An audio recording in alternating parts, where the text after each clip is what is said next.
Très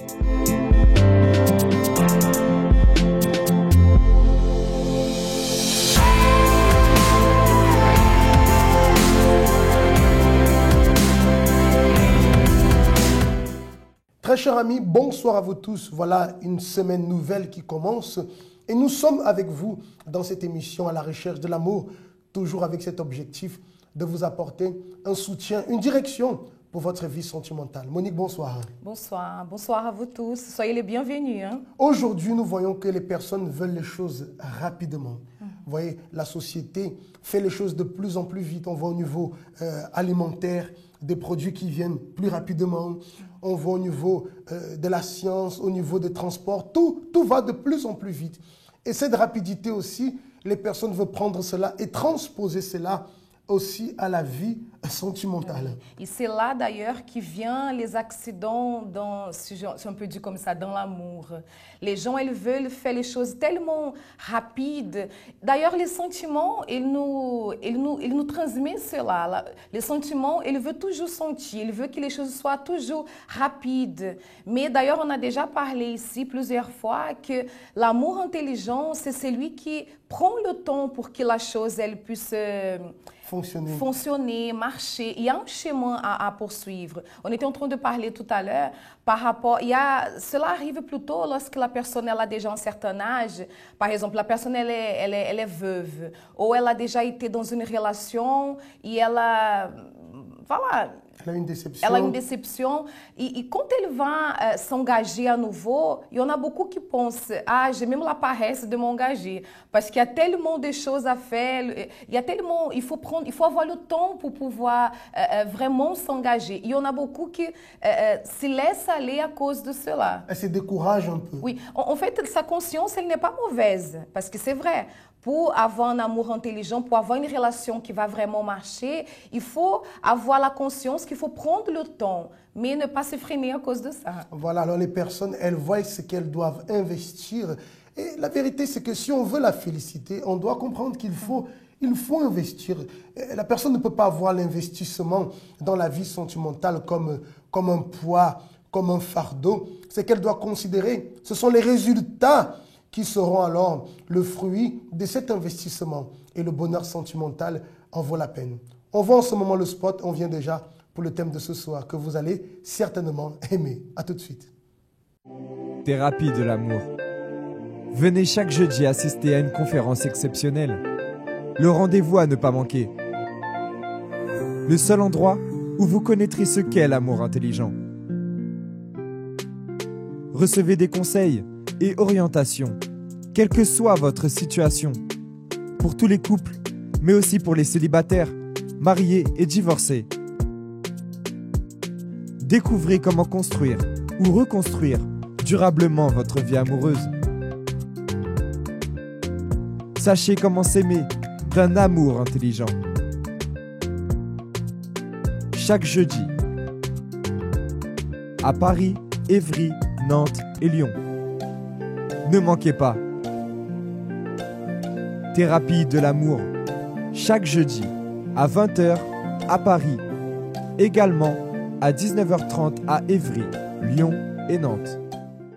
Nous vous invitons toujours à, vous qui avez des doutes, vous qui avez besoin d'éclaircissement sur certains sujets concernant votre vie amoureuse, votre vie sentimentale ou votre mariage, à nous écrire, à envoyer un audio. Vous avez toujours à votre disposition le numéro WhatsApp qui est là sous le bas de l'écran. N'hésitez pas à le faire. D'ailleurs, nous avons une personne qui nous a posé une question ce soir et un sujet qui est très intéressant. Je te laisse parler du sujet, Monique. Alors, le sujet de ce soir, c'est le coup de foudre. Est-ce que cela, dans la réalité, c'est quelque chose qui peut marcher vraiment? Parce qu'on voit, oui ou non, Isaac, dans les films, dans les séries, ça, c'est quelque chose qu'on voit énormément. La personne regarde l'autre. Et les personnes, c'est ce qu'elles veulent. Il y a des personnes qui vivent en attendant le coup de foudre. Elles disent, ah, mais j'aimerais tellement avoir le coup de foudre. C'est quoi le coup de foudre que les personnes disent? C'est lorsque, par exemple, une personne, elle a regardé l'autre personne et tout de suite, c'est comme si elle aimait déjà, c'est comme si cette personne pouvait déjà être l'homme de ses rêves, la femme de ses rêves. Enfin, la personne rêve déjà, ça veut dire, c'est comme quelque chose qu'il a pris d'un coup. C'est exactement ça, c'est comme une foudre qui tombe. Alors, comme tu disais, on voit cela beaucoup dans les films. Et les films sont les films. Oui, et d'ailleurs, il y a beaucoup de personnes qui mettent comme base dans sa vie ce qu'elles regardent vraiment à la télé. Et on voit que ce n'est pas du tout ça. C'est très dangereux. Pourquoi? Oui. Parce que le film, il est fabriqué. Alors les personnes parfois veulent vivre, comme on dit souvent, un amour Hollywood. Or, nous voyons parfois ces mêmes personnes qui vivent, qui font ces rôles Hollywood, parfois dans leur vie sentimentale. La vie sentimentale est un fracas total. La vie sentimentale, souvent, est une véritable catastrophe. Alors, revenons sur le sujet du coup de foudre. Monique, il peut arriver qu'une personne, elle a regardé l'autre personne, peut-être de par sa manière d'être, de rigoler, de par son apparence, et que dans ce moment même, elle soit un peu, je dirais, tétanisée, de se dire, waouh, quelle personne intéressante. Oui. Je crois qu'on peut dire qu'il y a un intérêt à première vue. Exactement. Mais intérêt, ça ne veut pas dire amour ou que je suis déjà sûre que c'est cette personne qui est à côté de moi.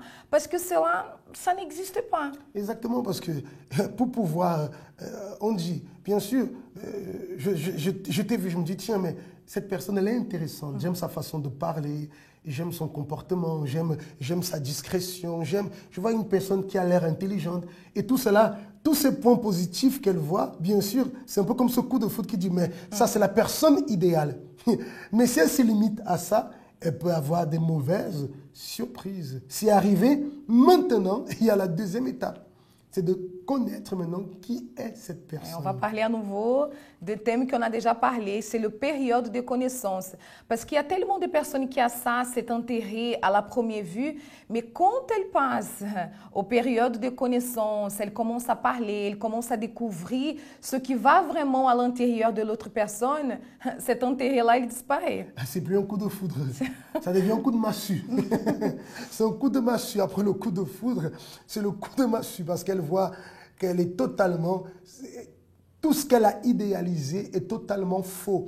Donc, il ne faut pas se limiter à ça. N'attendez pas le coup de foudre. Ce n'est pas le coup de foudre qui va déterminer que la personne que vous avez vue va être la bonne personne. C'est l'observation, la connaissance, l'analyse. Là où rentre encore l'intelligence. Parce que le coup de foudre, c'est exactement ça. C'est ce sentiment qui vient, qui envahit la personne, je dirais, émotionnellement, je dirais même physiquement. Tout est manifesté dans ce moment. Mais ça ne veut absolument rien dire. Il faudra maintenant aller et découvrir cette personne pour savoir vraiment si elle est la personne qui va nous correspondre. Oui, triste, c'est les personnes qui prennent comme base ces coups de foudre pour pouvoir même aller jusqu'au mariage. Parce que malheureusement, il y en a des personnes qui vont jusqu'au mariage en mettant comme base ces sentiments qu'elle a eu au début. Elle ne prend pas le temps pour pouvoir connaître la personne, pour savoir vraiment ce qui va dans son intérieur, parce qu'elle est aveuglée par ces sentiments-là. C'est justement ce que tu dis. La personne a vu dans des films, ils ont eu le coup de foudre, ils se sont mariés, ils ont vécu heureux. Alors elle prend la même chose. Elle veut appliquer dans sa vie. Et ça ne fonctionne pas comme ça. Ça ne fonctionne pas. Quelqu'un dira comme ça, ah, mais pour moi, ça a marché. Je dirais, coup de chance. Voulez-vous jouer à la chance ou voulez-vous utiliser la raison que vous avez reçue qui va vous conduire et qui va vous garantir les choses? Mais je pense que quand la personne elle dit que ça a marché pour elle, je pense qu'elle n'a pas su donner le nom à ce qu'elle a ressenti. Tout à fait. Parce que cet amour à première vue... Ça n'existe pas. Ça n'existe vraiment pas. Ça n'existe pas, bien sûr. On ne peut aimer que ce qu'on connaît. On ne peut pas aimer sans connaître. Tout à fait. Donc c'est cela. Donc ne vous appuyez pas sur le coup de foudre. Et si vous étiez quelqu'un qui attendait le coup de foudre, n'attendez pas. Si vous étiez quelqu'un qui avait eu un coup de foudre, ne vous basez pas sur le coup de foudre. Observation, analyse, pesez et vous verrez alors la différence. C'est pour cela que nous vous invitons à participer de nos conférences. Voyez en ce moment l'expérience d'une personne qui participe avec nous tous les jeudis à la thérapie de l'amour.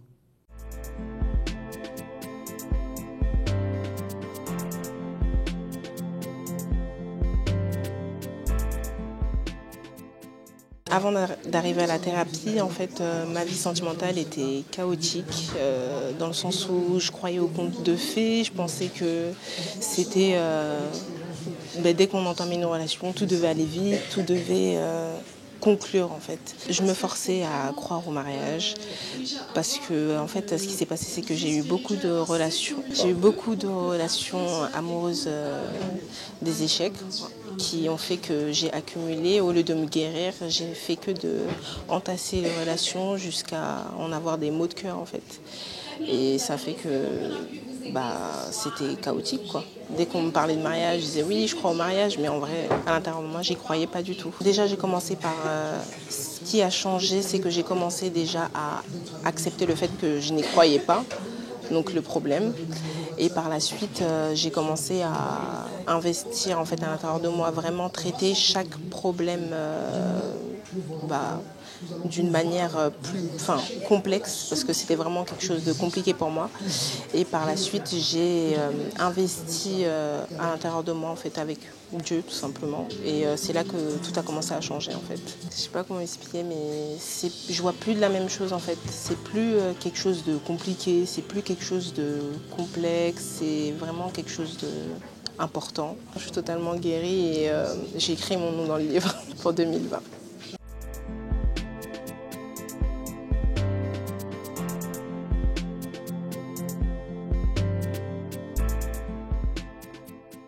Voilà, très chers amis, les éclaircissements que nous avons pu vous apporter à ce sujet par rapport au coup de foudre. Mais voyez que nous revenons toujours sur la même chose. Le sentiment est là, mais nous ne pouvons jamais oublier la raison. Nous parlons toujours d'amour intelligent, Monique. Oui, et même la personne qui parfois, jusqu'à présent, elle était en train de croire au coup de foudre, la personne qui était beaucoup amenée à être guidée par ses sentiments, au plus profond d'elle, je suis sûre que ce n'est pas ça que vous cherchez. Parce que l'amour intelligent, c'est celui qui nous met les deux pieds par terre et c'est quelque chose qui c'est pour la vie. Et c'est une garantie, c'est une garantie. Ce n'est pas une aventure, c'est une garantie, c'est un engagement à vie. C'est la raison pour laquelle tous les jeudis, nous avons cette conférence. Vous avez pu voir l'expérience de cette personne et des personnes parfois qui arrivent totalement blessées, enfin souffrant dans leur vie sentimentale. Mais nous croyons dans le changement. Par la foi, tout est possible.